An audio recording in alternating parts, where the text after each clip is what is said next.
Ready? Okay, go ahead and intro us, dude. So this is a TvZ that I played, Nebbish played on free wins recently, I think within the past day or two. And lately, Halby, what have we been doing in TvZ? What has been our latest approach? Mech. Basically, there's a day 9 daily number 5 bajillion zillion trillion where he was like, this is the build MVP has been using for the last 3 tournaments, and this is how you do it. And it's basically relies on Hellion Banshee until freaking like 12 minutes. And then you start to pile up Thors while taking as many bases as you can, usually about 4. Uh, while you keep suiciding Hellions to delay the Zerg, because every time Hellions come in and scare him, he goes, oh, I better Right. keep my army at home so that I can deal with these Hellions. And he forces them to make a million spine crawlers and a ton of spores, all of which dampens his economy. And so it's just a really crazy, greedy economic opening and full game into Mass Thor. It's just a Mass Thor build with upgrades. Yeah, Thors is definitely the cornerstone. I've read a couple different guides.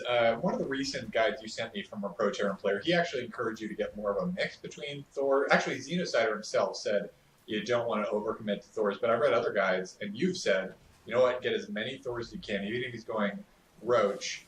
Thors with Banshees overhead, kind of doing some DPS is great against lots of Roaches. So Thors is definitely the kind of crux of the build. And the great thing about Thors in TvZ is they're totally viable all the time throughout the game. It's like he can switch to altars and he can switch to broodlords. If you've got 3/3 Thors, you can kind of deal with both of those approaches. It's like, you're not invulnerable to everything, but you're not going to die the way you are if you're going tank marine if you start switching to tier 3 stuff. So it's really nice. It gives you a nice high value army when you're both in 200 unit space. You don't have to worry about sacrificing marines and building new infrastructure to get more high value units.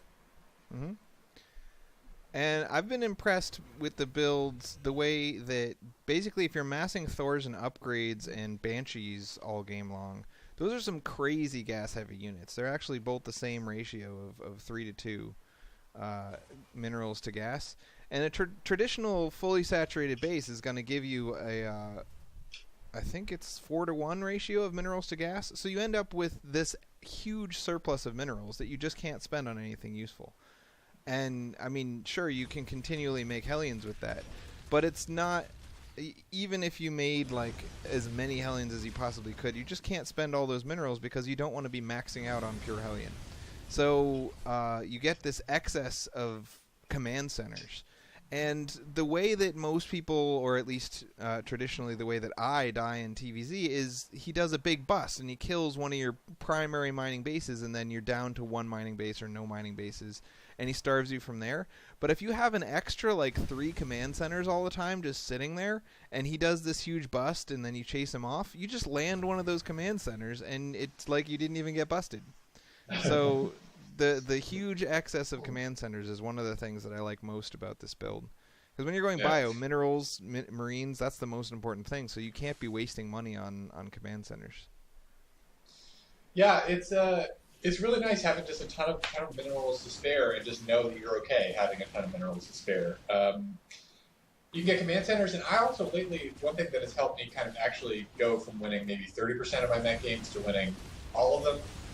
As I've said to Ben, we were arguing about this earlier, I've been playing on the free wins account, which is a lower MMR than my usual account, but I'm basically winning all my games there, which is unusual. Even at that level, I usually split maybe 50% PvZ. So I've been winning a lot. The thing that's been helping do that is getting to eventually, like by 13 or 14 minutes, getting 2 factories with reactors. So you can really spam Hellions if you want. And Hellions are another unit that, as long as you're not maxing out at Hellions, as long as you don't have too many, they're pretty much good all game. You can do run-bys with them all game. You can use them to kind of create a buffer between the Zerg's army and Thor's all game. They're great against Broodlings and Broodlords as defense, and they're, Thors and Hellions together with repairing SCVs if you need them. If they're 3/3, that's really killer. They're especially Hellions with 3/3. I think they 2-shot with Blue Flame. They 2-shot drones, and they're basically great buffer units, and really lets you spend those minerals on something that basically units that are going to be good. They're going to be great.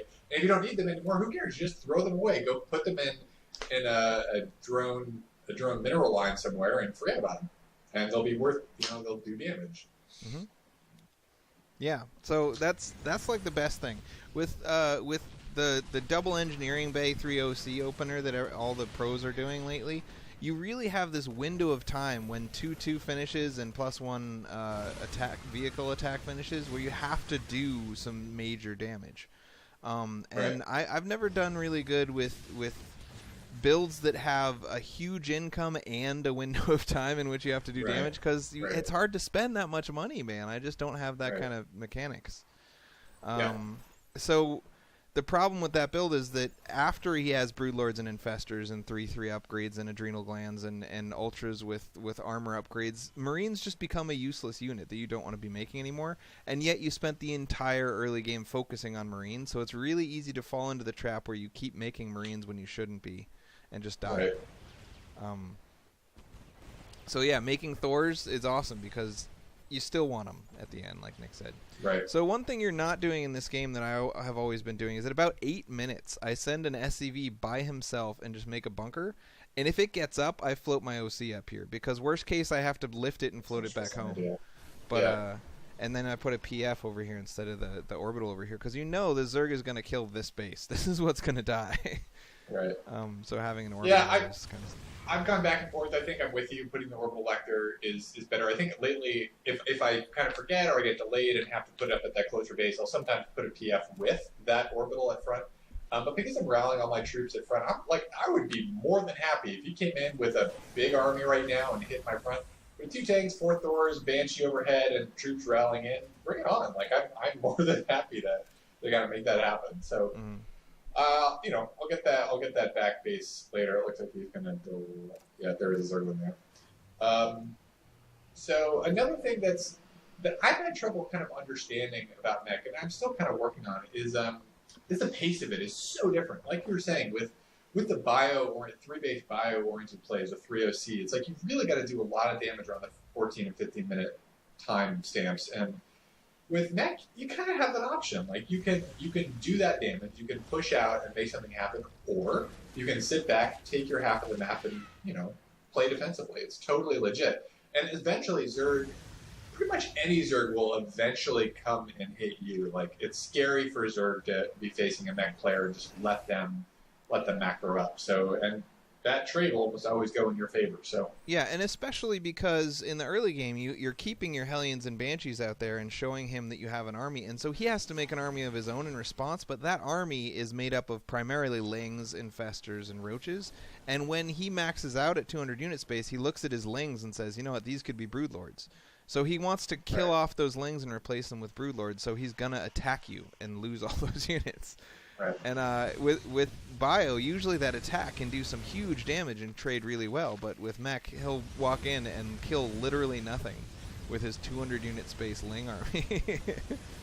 And that's always a good point in the games. It looks like in this game you're not going to wait for 200 you're so far ahead in this game, just because of the damage you've done with your harassment, that this is very non-typical of the Mech games I've played. You did a lot of really good things that we didn't even talk about. While we're talking about the theory crafts.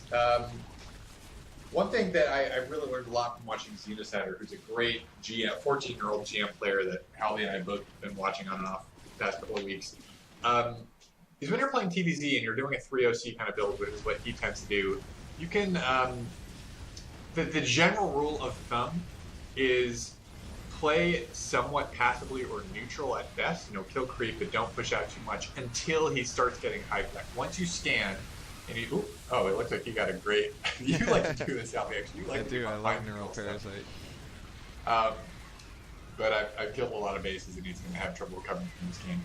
But what I was saying is he says basically don't get too aggressive no matter what you're doing with a 3OC until you start seeing the Zerg get high tech, because that's the time when he's going to be spending a lot of resources on kind of an Ultralisk Cavern and on upgrading the Greater Spire, and it really forces him to continue to make tier 2 stuff against your army, which is going to be slightly bigger than his if you're even on macro, and that's kind of what you want. So that's kind of the point in time when Zergs are most vulnerable, and it's one thing I've just never understood. Like if a Zerg is kind of going 3-base and building a lot of tier 2 army, I'd kind of push into it and die, and I'd be like, what the heck, like how come that didn't work that time? I had good macro.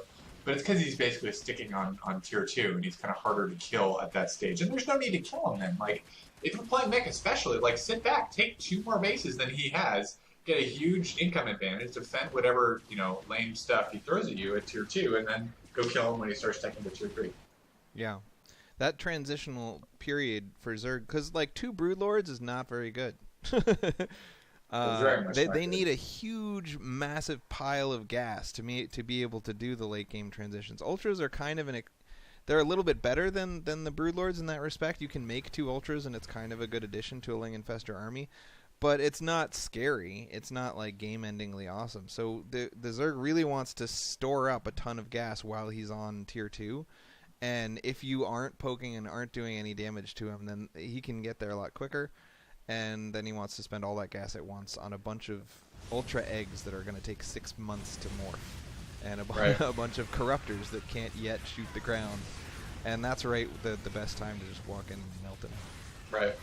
And that's another thing. With Mech, we were kind of saying this in the other cast, it's kind of hard to... With going bio, it's kind of hard to predict without really regular scans and really good scouting whether he's going to do an Ultra or a Greater Spire. And with Mech, you kind of you don't care. You just prepare for a Greater Spire because it's the only thing that can really do damage to you if he makes too many Broodlords and comes in. But if you've got a good Thor count, that's not going to concern you. And as long as you've got 3 or maybe 4 starports with some Ravens and ready for Viking production, that's fine. And if he goes Ultras, that's great. That's a free win. Like you're going all Thor. You've got the Hellions to kind of create a buffer between them, and you've got tanks to do even more DPS. So it's kind of a free win if he goes Ultras, which happens surprisingly. Yeah, surprisingly often. A lot of Zergs, I guess, don't understand that Thor's just hard counter Ultras.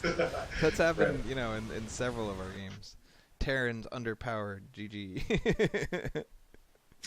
Yeah, so I want to say, talking about this actual game specifically, the reason that you won is that Zergs have this thing in their head that, oh my god, I'm going to be so greedy, I'm going to get an early third, and I'm going to saturate it. And so they think of themselves on 3 base as having a huge economy and having successfully done a greedy opener, when in reality... a soft cap saturated early third 3 base economy is like 62 workers. It's practically nothing. So you can actually mine more than a 3 base Zerg on 2 bases as Terran with 3 mules. And if it's 3 base against 3 base, where we don't have the same compunction that Zerg has about trying to get exactly 16 workers on each base, because we make workers one at a time. We can't immediately make 16 for our new base and then cut. We have to keep making them and keep making them. So if we plan even in 4 minutes later to make a 4th base, we need to make more than just 16 workers on the 3 bases we have. So a Terran will tend to have 20 guys on each base instead of 16, and will tend to have 3 mules, and will therefore just have a much bigger economy than a Zerg who's on even bases with him. Which is why people always say Zerg wants to be up a base. So... this really late 4th from him, he's going to end up with like a 15 or 16 minute 4th, and by then it's too late. Like his economy has been smaller than yours for so long that you've got this army that, like you said before, you're not afraid of him attacking India anymore now that you have several siege tanks and Thors and whatever. Right. So he just wasn't aggressive enough with taking this 4th, I think, and that basically cost him the whole game, man. Did.